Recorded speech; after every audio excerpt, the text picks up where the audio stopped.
So if you've spent any time at all in spiritual or self-help circles online, you've definitely heard the term ego death, right? It's always talked about like it's this ultimate goal, this peak experience, and it's often described as, totally peaceful, just the state of complete and total bliss where all your worries just poof, melt away.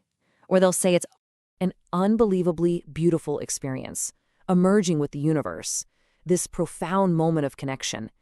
I mean, it sounds amazing, doesn't it? Yeah, well, let's cut through the hype for a second, because here's the truth. While the after effects can be incredibly profound, the experience itself, it is rarely peaceful or beautiful. In fact, it's usually the exact opposite. So in this explainer, we're going to strip away all the spiritual jargon, all the online flexing. Because ego death isn't a trend chase. It's not some badge of honor you get to show off, and it is definitely not a shortcut to wisdom. It's a raw, intense psychological experience. And that's what we're going to look at, the no-nonsense reality of it. Okay, so before we can even talk about the ego dying, we have to get really, really clear on what the ego actually is in the first place. Your ego is, for all intents and purposes, your sense of I. It's the whole collection of thoughts and memories and beliefs that make up your personal identity. It's your name, it's your life story, it's all your opinions, your likes, your dislikes, and that little voice in your head that feels like it's in control, steering the ship. The narrator, that's the ego. So ego death is pretty much exactly what it sounds like. It's the temporary mental collapse of that identity. And I want to be clear, this is not a metaphor.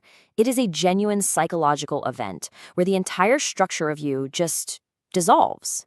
And this is where the popular, romanticized version of the story gets it so wrong. Let's actually talk about what it feels like when that collapse is happening. The very first feeling is not calm. It is not curiosity. It's raw, primal fear. I mean, think about it. Your mind's entire operating system is shutting down. The most natural response in the world to that is just sheer panic. And this is the terrifying question that just starts screaming in the void. Your mind is scrambling, trying to find anything, literally anything, to hold on to. But all the usual signposts are gone.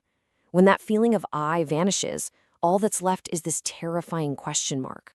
While it's happening, your own thoughts can start to feel completely alien, just nonsensical. Time gets all weird. It stretches and it shrinks in bizarre ways. The very idea of language can suddenly seem like this strange, artificial thing. You don't feel like you're expanding, you feel like you are being deleted in real time.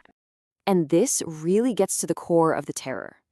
See, we are constantly using our thoughts and our identity to navigate the world. But during ego death, you can't think your way out of it. Because the thinker is the very thing that's dissolving. There is no familiar self to run back to. There's no mental ground to stand on. It is a total and complete freefall. People who've been through it often describe it just like this. It's the subjective feeling of death, of completely ceasing to exist, but you're still conscious to witness it. Or they'll describe it like this. Imagine being a spectator to your own erasure, just watching everything you thought you were fall apart like it was made of sand. And maybe the most unsettling description of all is this one. The awareness is still there, but the who that is aware is completely and totally unrecognizable to itself. It's a deeply, deeply strange place to be. But here's the thing. The experience does end. That collapse isn't permanent. And what happens next? Well, that's the crucial part. How does the mind build itself back up? Slowly, piece by piece, the mind starts to reassemble. Your name starts to make sense again. Your memories come back online. But the ego that returns isn't quite the same one that left. It's been shaken right down to its foundations, and it rebuilds with a totally different quality. So you can think of it like this. Before, the ego might have been really rigid, defensive, super certain of its own story. But after, it tends to be way more flexible, more porous. It just doesn't hold on to its own identity quite so tightly, because it's had a direct, undeniable experience that identity is a construct. It's seen the scaffolding. And this leads to some pretty major real-world changes. people often report being way less attached to labels, like their job title or their nationality. They care a lot less about social status or what other people are thinking about them.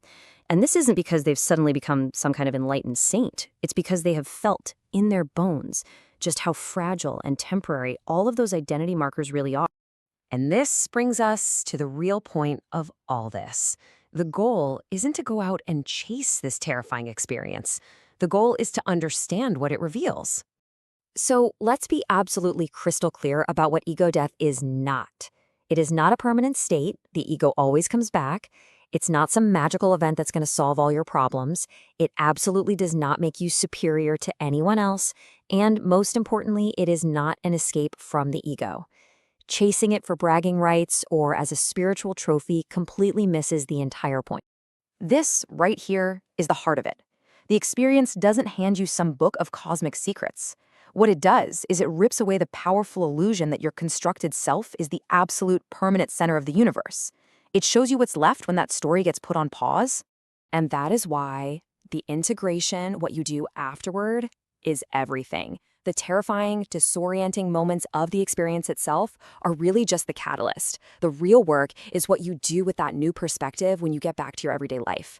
How do you live knowing that your identity is so much more flexible than you ever imagined? So, hey, if this no-nonsense look at a really complex topic helped cut through some of the noise for you, do us a quick favor. Like this explainer, drop a comment with your own thoughts or questions below, and definitely subscribe for more honest explainers about the mind, identity, and reality. No hype, just clarity. Thanks for watching.